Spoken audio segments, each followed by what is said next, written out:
Le procès de Maria Elisa Rubio commence enfin. Le tribunal rappelle qu'elle est accusée du meurtre de son père, Léonel Rubio, commis le 21 octobre 1934 pendant la fête d'inauguration du café-concert du Grand Hôtel Budapest. Maria Elisa se déclare innocente. Le premier témoin de l'accusation est Gaspard Evaristo.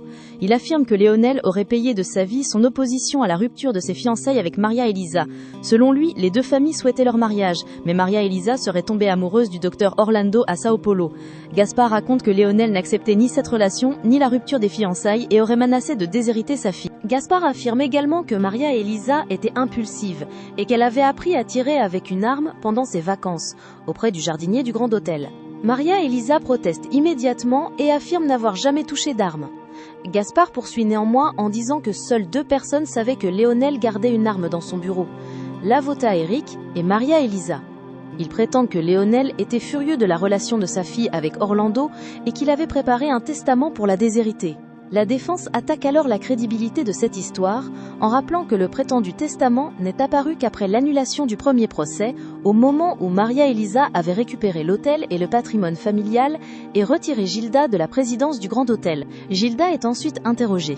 Elle affirme qu'elle se trouvait au café-concert pendant toute la durée du spectacle de Carmen Miranda et qu'elle n'en serait jamais sortie, même une seule minute. Pourtant, elle continue d'accuser Maria Elisa d'avoir tué son père. Elle prétend que Maria Elisa avait eu une dispute avec Léonel à propos du testament et qu'elle était suffisamment agressive pour passer à l'acte. Elle affirme également que son mari craignait ce que sa fille pourrait lui faire. Gilda explique ensuite qu'elle était opposée à la relation entre Maria Elisa et Orlando, qu'elle considérait comme un inconnu. Elle raconte qu'après le meurtre, elle aurait suivi Maria Elisa en voiture et l'aurait vue partir vers Belo Horizonte, supposément pour rejoindre Orlando. Comme Orlando était déjà parti au Canada, Gilda présente ce départ comme une tentative de fuite. La défense appelle ensuite Benedicta, l'épouse du jardinier Ronaldo. Elle confirme que son mari avait appris à Maria Elisa à tirer. Selon elle, Maria Elisa serait venue voir Ronaldo la veille du meurtre et lui aurait proposé de l'argent, avant de déclarer qu'elle tuerait elle-même son père. Benedicta raconte que, le soir du crime, Ronaldo se trouvait dans le jardin lorsqu'il entendit des coups de feu. Il aurait ensuite vu Maria Elisa cacher quelque chose dans le jardin avant de partir. Ronaldo aurait découvert un revolver enterré ainsi qu'une boucle d'oreille appartenant prétendument à Maria Elisa. Benedicta en déduit que Maria Elisa aurait enterré l'arme pour faire accuser quelqu'un d'autre. La défense remet toutefois en question Benedicta. Elle lui demande pourquoi elle et Ronaldo avaient quitté San Jacinto après le premier procès. Benedicta explique qu'ils avaient peur d'être mal vus parce que Ronaldo avait témoigné contre Maria Elisa. La défense s'intéresse ensuite à l'argent qui avait permis à Ronaldo d'ouvrir une boutique de fleurs à Vitoria. Elle évoque également sa mort survenue après la réouverture de l'enquête, alors qu'il était toujours un témoin important. L'accusation conclut alors que les témoignages démontrent que Léonel menaçait de déshériter Maria Elisa, et qu'elle aurait donc tué son père pour préserver son héritage. La défense proteste, mais le juge permet au procès de poursuivre avec les témoins de la défense. L'avocat de Maria Elisa annonce que son objectif est de démontrer que l'accusation contre sa cliente est le résultat d'un complot orchestré par Gilda afin de faire condamner Maria Elisa et de s'emparer de tout le patrimoine de Léonel. La première témoin de la défense est Jacqueline Di Pasio, surnommée Madame Chantilly, propriétaire d'une maison de filles à Sao Paulo. Elle révèle que Gilda y avait travaillé pendant plusieurs années sous le nom de Shirley. Jacqueline décrit Gilda comme une femme extrêmement ambitieuse, rusée et déterminée à utiliser les hommes pour parvenir à ses objectifs. Elle affirme que Gilda avait finalement réussi à épouser un riche homme de Minas Gerais. La défense appelle ensuite Monsieur Mesquita, directeur d'une entreprise d'importation où Gilda avait travaillé comme assistante administrative.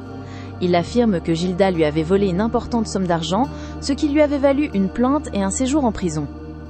Il révèle également qu'il n'avait jamais écrit de lettre de recommandation à Léonel pour Gilda. Celle-ci avait falsifié sa signature. La défense présente cette lettre comme un indice montrant que Gilda serait venue à San Jacinto avec l'intention de tromper Léonel. La tension monte dans la salle. L'accusation accuse la défense de transformer le procès en cirque et d'attaquer inutilement Gilda. La défense répond que ces éléments sont importants pour montrer que Gilda avait déjà l'intention de manipuler Léonel et d'éloigner Maria Elisa de son père. Le docteur Orlando témoigne ensuite. Il raconte avoir rencontré Maria Elisa à Sao Paulo 9 ans auparavant. Lui étudiait la médecine et elle suivait une formation en administration et finance. Ils étaient tombés amoureux, mais Léonel avait toujours refusé leur relation. Orlando explique qu'ils s'étaient séparés parce que Léonel avait intercepté un télégramme qu'il lui avait envoyé pour lui demander de venir aux funérailles de son père. Léonel avait répondu à la place de Maria Elisa en prétendant que leur relation était terminée. Maria Elisa ignorait alors qu'elle était enceinte. Orlando est finalement parti au Canada, où il a vécu 8 ans, avant de revenir au pays et de découvrir que Maria Elisa avait été emprisonnée. Il affirme qu'il veut désormais prouver son innocence et l'épouser. Le procureur lui demande alors pourquoi, s'ils étaient réellement amoureux, il avait épousé Gilda récemment. Orlando explique qu'il ne s'était marié avec Gilda que pour protéger Marcelino, un enfant élevé au couvent auquel lui et Maria Elisa s'étaient attachés. Gilda avait obtenu la tutelle de l'enfant malgré sa volonté, et Marcelino était devenu profondément malheureux au point de tomber gravement malade. Orlando affirme donc avoir accepté ce mariage à la demande de Maria Elisa afin de protéger l'enfant. Le procureur tente ensuite de suggérer qu'Orlando cherchait en réalité à récupérer l'héritage de Virgilio Lopez ou à se venger de Leonel. Orlando nie catégoriquement. Il affirme n'avoir jamais convoité le patrimoine des Rubio. Il révèle toutefois que Lucilia, qui avait elle aussi des droits successoraux, cherchait à récupérer sa part du patrimoine. Selon Orlando, Lucilia s'était rapprochée de Gilda dans ce but, mais elle avait finalement perdu la vie. Orlando révèle alors que peu avant sa mort, Lucilia lui avait confié avoir entendu une conversation dans laquelle Gaspard accusait Gilda d'avoir tué son mari Léonel. La révélation provoque une vive agitation dans la salle. L'accusation demande que cette partie du témoignage soit retirée, car Lucilia étant morte, Orlando ne peut pas directement prouver ce qu'elle aurait entendu. Le juge accepte finalement de retirer cette partie du témoignage. La défense fait ensuite intervenir le détective Belmiro Laborda pour parler de la mort de Lucilia. Il explique que Lucilia était officiellement morte par noyade lors d'une promenade en bateau avec un homme présenté sous le nom d'ingénieur Felipe Neves. Mais l'enquête aurait révélé que cet homme s'appelait en réalité Yair Quiros, un criminel recherché qui serait toujours vivant. La défense suggère alors que Lucilia aurait pu être éliminée parce qu'elle cherchait à récupérer une partie de l'héritage de Léonel et parce qu'elle avait connaissance de l'accusation portée par Gaspard contre Gilda. L'accusation proteste et dénonce une tentative de détourner le procès vers d'autres affaires. La défense appelle ensuite Catarina. Elle affirme qu'elle se trouvait dans le jardin du Grand Hôtel avec Ronaldo le soir du crime. Elle déclare avoir vu Maria Elisa quitter l'hôtel avant les coups de feu. Catarina explique qu'elle n'avait pas donné ce témoignage lors du premier procès parce que personne ne le lui avait demandé et qu'elle avait honte de sa relation avec Ronaldo, qui était marié. Après l'annulation du premier procès, elle avait cependant été difficile à retrouver. Catarina révèle surtout qu'elle avait été menacée pendant 2 mois par Gaspard afin qu'elle ne raconte pas ce qu'elle avait vu cette nuit-là. Elle affirme ensuite avoir reçu une lettre de menace accompagnée de la montre de Ronaldo, ce qui l'avait convaincue que son mari avait été assassiné. Elle avait alors quitté la ville par peur pour sa vie. La défense interroge ensuite Catarina sur son licenciement du Grand Hôtel après avoir été vue ivre devant les clients. Elle reconnaît avoir été renvoyée pour cette raison, mais jure qu'elle ne buvait pas le soir où elle affirme avoir vu Maria Elisa quitter l'hôtel. Laura Pacheco devient alors le témoin suivant. Elle révèle l'existence d'un accord entre Gilda et plusieurs personnes influentes de San Jacinto destinées à faire condamner Maria Elisa. Elle cite le journaliste Toribio Fonseca, Gaspard Evaristo, le délégué Ciro Albuquerque et son propre père, le procureur Silvio Pacheco. Laura explique que son père et Gilda étaient proches. Lorsqu'elle était enfant, elle avait surpris une réunion dans la maison de son père avec Gilda, Gaspard, Toribio et Albuquerque. Elle avait écrit ce qu'elle avait vu dans son journal intime. Elle affirme notamment avoir surpris son père embrassant Gilda. Son journal est présenté au tribunal comme preuve. Laura le lit devant les jurés et raconte que son père l'avait ensuite enfermée dans sa chambre pour l'empêcher de parler de ce qu'elle avait vu cette nuit-là.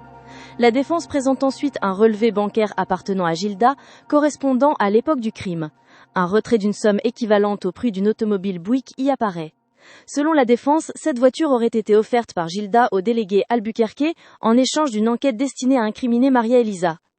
L'avocat accuse alors Gilda d'avoir soudoyé plusieurs personnes afin de faire condamner Maria Elisa lors du premier procès.